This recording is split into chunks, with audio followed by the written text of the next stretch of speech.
George was driving in his car, tapping the steering wheel on the way, thinking about what to talk about with his friends. After a while, he noticed a sign that said Colorado Springs. He went to the cafe where he was supposed to meet the others, which he was looking forward to. He saw a white building where he stopped, and after getting out of the car, he smelled the smell of coffee from the open window. When he entered the cafe, he saw Ruby, Jeremy, Jack, and Tom, his childhood friends, at a round table. He sat down with them. They all greeted him, and George greeted them back. They talked and drank coffee. George wanted to ask about the restaurant that his parents didn't want to talk about. So he asked, "Oh, you mean Freddy Fazbear's Pizza?" said Jeremy. "It's been closed for years, George," Ruby said, taking a bite of the orange cake. "But we might as well go over there and examine it," said Tom. They all agreed, "But we should help George find a place to stay," Jack said. They decide that George can stay with Ruby since her parents have a well-furnished guest room. George blushed at the thought and Ruby noticed. She giggled. "Okay, then let's go if you're all ready," she said. At Ruby's house, George unpacked and then they all headed to the restaurant. "How far is it?" asked George. "3 more kilometers," said Tom. George whistled. After a while they stopped. "Are you sure that's it?" George pointed to a building that looked more like a store than a restaurant. "You'll see it inside," Jack said. Inside, the air was heavier and there was a smell of mold and rot. Jeremy took out his flashlight and turned it on. There were a few alleyways and some rooms, but he was looking for something else. "Here it is!" Tom shouted, pointing to a building that had a sign above it, but there was nothing to be seen on it. They all approached the building, but it was not locked. They leaned against the door and started pushing. After some effort they managed to open the door. After entering the building, George had a flashback. He had been here before, but he only remembered the bright colors and the music. Tom nudged him on the shoulder, said he'd been out for a moment. Then George noticed that the others were standing in the middle of the room, looking at something. George and Tom walked into a large room with several tables, chairs, and party decorations. They turned to the stage and stopped when they saw the animatronic chicken, bear, and rabbit. "Wow," said George. "Wait, I think it's going to be Freddy, Bonnie, and Chica," said Ruby. "I think we can investigate here," Jeremy said. Everyone split up. Some went to the game room, others just walked around and looked around. George came to the wooden door and grabbed the handle, but it was locked. He stepped back and looked around, spotting a camera on the ceiling not far away. "We must go!" he shouted at the others who ran up to him asking what was going on. He pointed to the camera and so they decided to go. On his way away, George noticed that Bonnie seemed to be looking at him, prompting him to speed up. "We haven't seen Foxy yet," Jack said as they got into the car. "Looks like you all know it here," George said, and everyone nodded. "This place was popular. You had to be here when you lived here," Ruby said, and another memory came to George. He was sitting at the table and heard shouts of joy, but when he turned around, he saw a yellow rabbit. His memory ended. Why did he remember so little?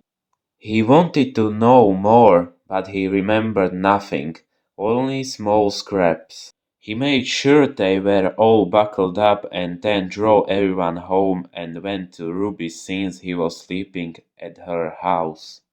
Only her father was in Ruby's house, who only greeted George and went to sleep. Ruby also went to bed, and George locked himself in the guest room. He opened his laptop and looked at the part-time job where he would get paid after a week, as it would be possible with smaller employers. He found a few part-time jobs, but he wouldn't enjoy them. He suddenly stopped at an ad. The brigade, guarding Freddy Fazbear's business before it reopens. Call 012-2235-666. Guarding an abandoned building wouldn't be bad, he told himself. He called there and was answered by a woman who told him to come tomorrow. He ended the call and went to sleep. In the morning he got up and came out of the room and saw a woman. It was Ruby's mom. She greeted him, gave him something to eat, and wished him luck in his employment. Then he left the house. He went to a large building where he was to have an interview. Once there, he adjusted his shirt and entered the building. Number 44, Mrs. Bendig's office. That'll be it, he said, and walked into to be greeted by an elderly lady. But she told him he should go see Mr. Thomas Cooper. So he made his way to office number 54, where he was greeted by an elderly thin man with strange scars on his wrists. "Sit down," said the man, and George sat down. "So what's your name?" Thomas asked. "George Wilson," said George, and the man looked at him. "Wilson? Hm. Is there something wrong with it?" asked George. "Not at all. Do you have a friend?" "I have." George was confused. "You're accepted, by the way," said Thomas. George wanted to say, "Thank you," but Thomas cut him off. "Don't you want to take your friends with you tomorrow?" Thomas asked. "Why?" asked George. "Test," said Thomas. "So I can let the boss know if the restaurant is okay. Look around," and so on. Thomas stood up.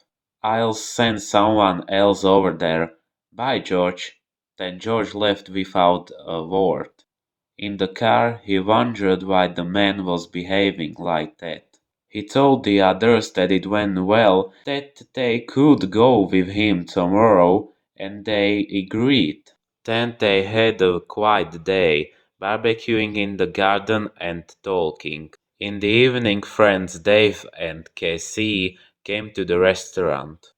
"Oh, honey, these stage toys are weird," Cassie said, butterflies in her stomach from the strange atmosphere. "But come on, we'll just explore here." Dave smiled, pulling on Cassie's hand. They explored it together there. They were in the kitchen, playroom, and other rooms like the one with the animatronic spare parts. Dave held up a large dog-like head, and Casey examined the animatronic joints and other parts. As they were leaving, they noticed that the rabbit was missing from the stage and the pirate cove was open. Behind them they heard children's laughter as Foxy ran out of the hall, drew his grappling hook and swung it right into Dave's chest. They fall into the ground and Cassie screamed, but suddenly a wave of pain hit her from behind as she too fell limp to the ground. In the morning, as George and his friends agreed, they went to a restaurant together. When they were in the restaurant, George picked out the plan of the building. "What is it?" Tom asked. "Oh, just the plan of the building to find the office," George replied. They came to the Pirate Cove and stopped at the out of order sign. George handed the plan to Jeremy and crouched down. He grabbed an invisible door from afar and opened it with Jack's help. They all sneezed as the dust below from the room before entering one by one. "Is this the office?" Ruby asked as this room was really small. She looked at the control panels. According to their explanation, these panels are supposed to be controlled by the animatronics, but they are out of order, George said, surveying the space he was in. Looks like you've learned a lot, Tom laughed.